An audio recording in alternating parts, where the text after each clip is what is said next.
السلام علیکم۔ ویڈیو کے آغاز سے پہلے تمام ویور سے گزارش ہے کہ برائے مہربانی ویڈیو اختتام تک مکمل دیکھا کریں۔ اب بڑھتے ہیں ویڈیو کی جانب۔ وسط ایشیا اور جنوبی ایشیا میں موجود چاروں اطراف مختلف ممالک سے گھرا ایک ملک افغانستان، جس کا سرکاری نام اسلامی جمہوریہ افغانستان ہے۔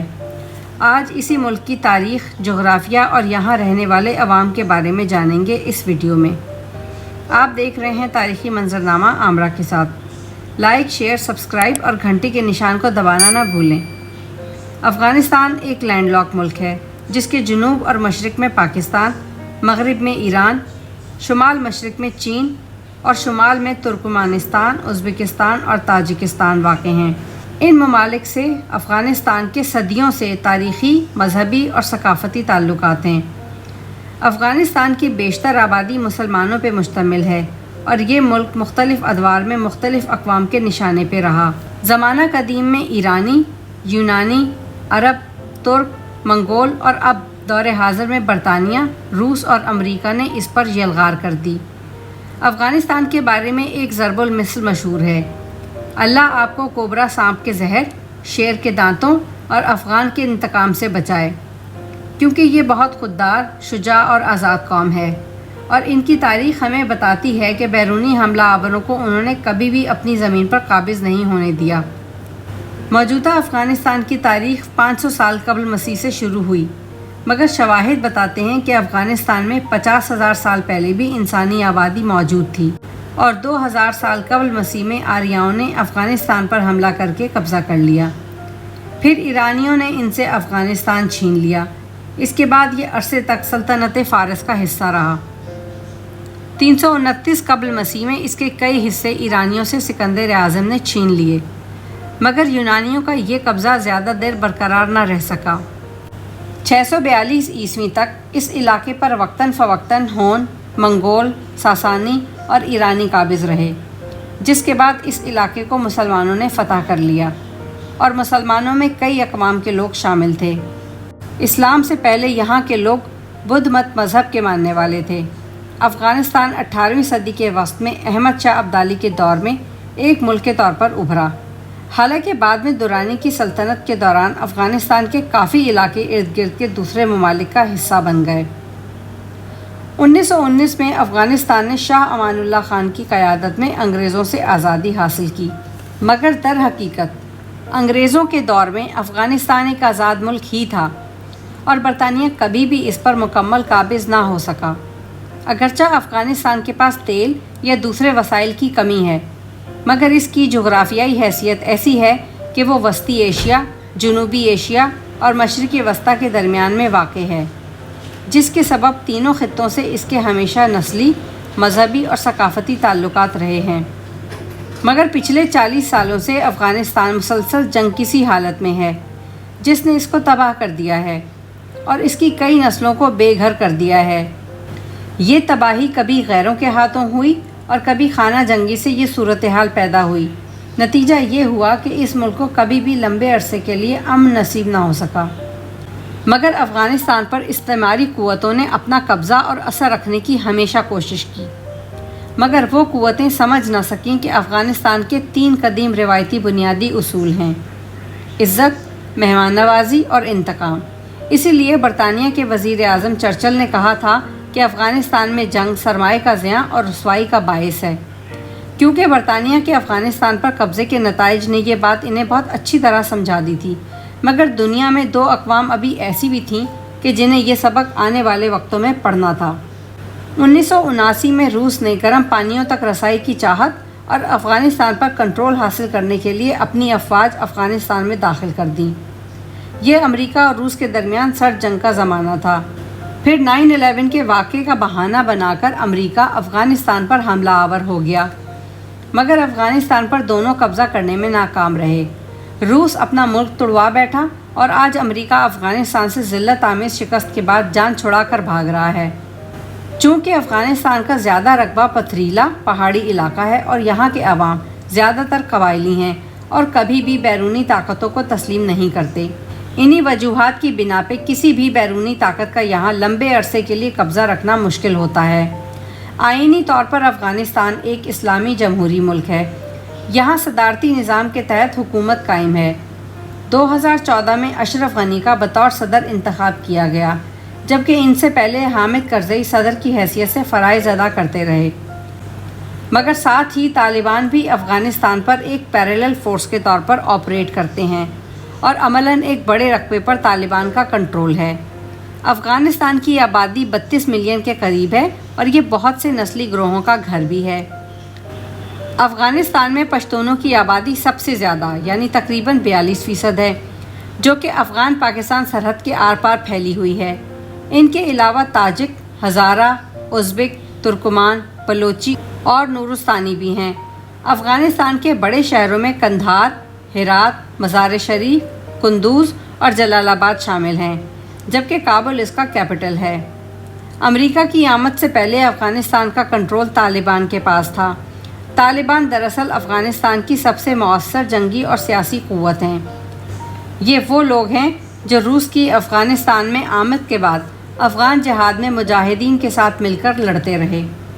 روس کی شکست کے بعد یہ مجاہدین آپس میں لڑ پڑے، جس کے باعث 1994 میں اسلامی تحریک طالبان کے نام سے چند اسٹوڈنٹس کے گروپ نے ملا عمر کی سربراہی میں ایک تنظیم قائم کی اور پھر ملا محمد عمر کی ہی سربراہی میں بزور طاقت افغانستان کا کنٹرول حاصل کر لیا اور اپنی حکومت امارت اسلامیہ افغانستان کے نام سے قائم کر لی، جسے وہ اسلامی خلافت قرار دیتے تھے، اور انہوں نے یہاں اسلامی شریعت نافذ کی ہوئی تھی۔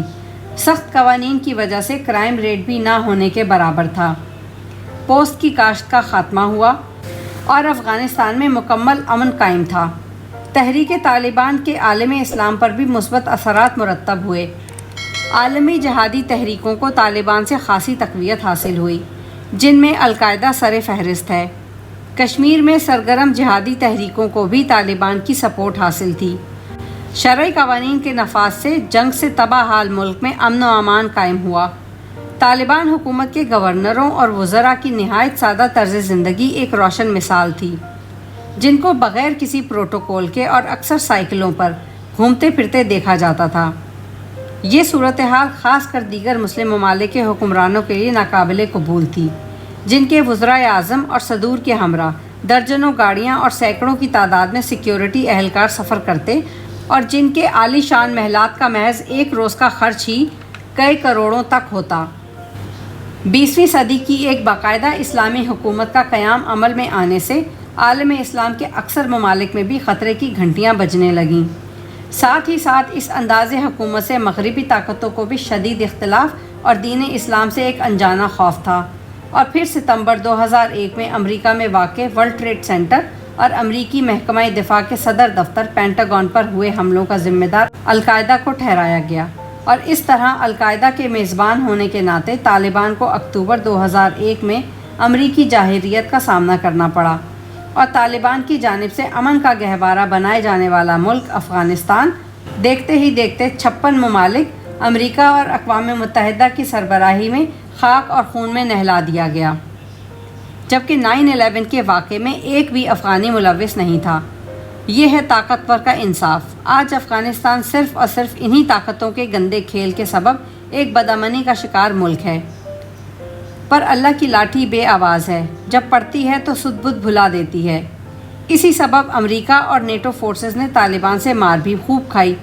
طالبان کا سب سے مؤثر طریقہ جنگ گوریلا چھاپہ مار جنگ ہے، جو کہ صدیوں سے افغانستان میں بیرونی مداخلت کاروں کے خلاف کامیابی سے استعمال کیا جاتا رہا۔ افغانستان کے بارے میں کہا جاتا ہے کہ بیرونی مداخلت کاروں کے خلاف مزاحمت میں صرف افغان قوم ہی نہیں بلکہ اس ملک کا جغرافیہ بھی ان کا بھرپور ساتھ دیتا ہے، کیونکہ افغانستان کا بیشتر حصہ سخت گزار پہاڑی سلسلوں پر مشتمل ہے، جہاں جدید ترین اسلحہ سے لیس تربیت یافتہ افواج بھی بے بس نظر آئیں۔ خودکش حملوں کو بھی طالبان کا مؤثر ہتھیار مانا جاتا ہے۔ ان کو افغانستان میں موجود اتحادی افواج کے خلاف کامیابی سے استعمال کیا گیا۔ اس کے علاوہ سڑک کے کناروں پر نصب بارودی سرنگیں اور ریموٹ کنٹرول بم بھی طالبان کی جنگی حکمت عملی کا حصہ رہے۔ بنیادی طور پر طالبان گوریلا جنگجو ہونے کی وجہ سے چھوٹے ہتھیاروں پر زیادہ انحصار کرتے ہیں، مگر اب طالبان جدید ٹیکنالوجی بھی استعمال کر رہے ہیں۔ جو کہ انہوں نے لڑائی کے دوران نیٹو اور امریکی افواج سے ہی چھینی تھیں، اور پھر ان ہتھیاروں کو امریکیوں کے خلاف ہی بہترین انداز میں استعمال کیا گیا۔ اور اب امریکہ اور اتحادی افواج کے انخلا کے بعد افغان حکومت کے کنٹرول میں رہنے والے علاقے بھی طالبان کے قبضے میں آتے جا رہے ہیں۔ درجنوں اضلاع پر طالبان نے قبضہ حاصل کر لیا ہے اور افغان فورسز کو پسپائی اختیار کرنی پڑ رہی ہے۔ بگرام فوجی اڈہ، جو امریکہ نے طالبان کو جنگ میں شکست دینے کے لیے اور 9/11 کے حملوں میں ملوث القاعدہ کے عہدیداروں کو پکڑنے کے لیے بنایا گیا تھا، اسے امریکی راتوں رات خالی کر گئے، اور افغان فوجیوں کو اس بارے میں کچھ نہیں بتایا گیا، بلکہ انہیں یہ خبر کہ امریکی افواج نے بگرام کے فوجی اڈے کو صبح 3 بجے چھوڑا، کئی گھنٹوں بعد یعنی صبح 7 بجے معلوم ہوئی۔ افغان شہریوں کے ساتھ ساتھ ارد گرد کے ممالک کو خدشہ ہے کہ انخلا کے بعد افغانستان میں کہیں خانہ جنگی شروع نہ ہو جائے اور افغان طالبان ملک پر قبضہ کر کے سخت قوانین نافذ نہ کر دیں۔ کچھ حلقوں کے مطابق طالبان کو مختلف الزامات کے تحت بدنام کرنے کی کوششیں ماضی میں بھی کی جاتی رہی ہیں۔ خاص طور پر طالبان خواتین کے ساتھ غیر انسانی سلوک کے لیے مشہور ہیں، مگر اس قسم کے الزامات کی بہترین تردید جان راڈلے نامی برطانوی خاتون رپورٹر نے کی، جنہوں نے تقریباً 1 سال کا عرصہ طالبان کی قید میں گزارا اور ان کے حسن سلوک سے متاثر ہو کر نہ صرف اسلام قبول کیا بلکہ طالبان کا ہر فورم پر دفاع بھی کرتی رہیں۔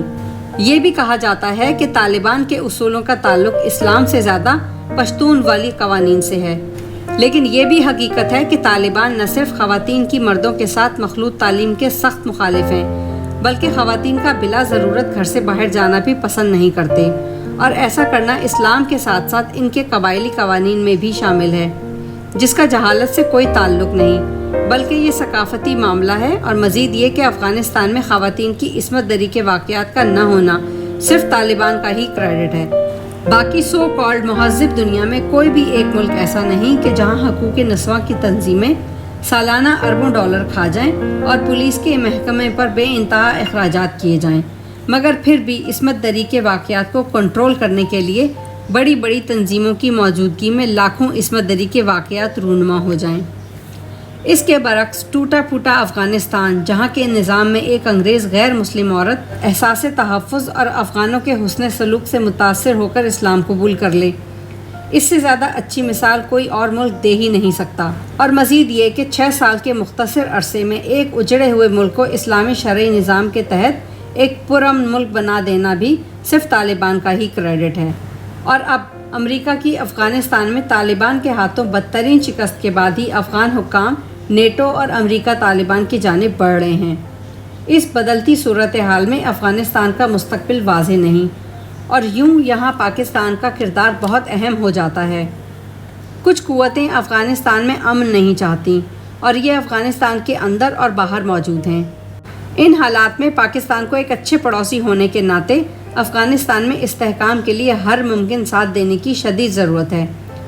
آنے والے وقت میں افغانستان کی عوام اپنی مرضی سے جسے منتخب کرنا چاہیں کریں، اب چاہے وہ کوئی سو کالڈ جمہوری حکومت ہو یا طالبان، یہ افغان عوام کا حق ہے جو ان سے کوئی چھین نہیں سکتا۔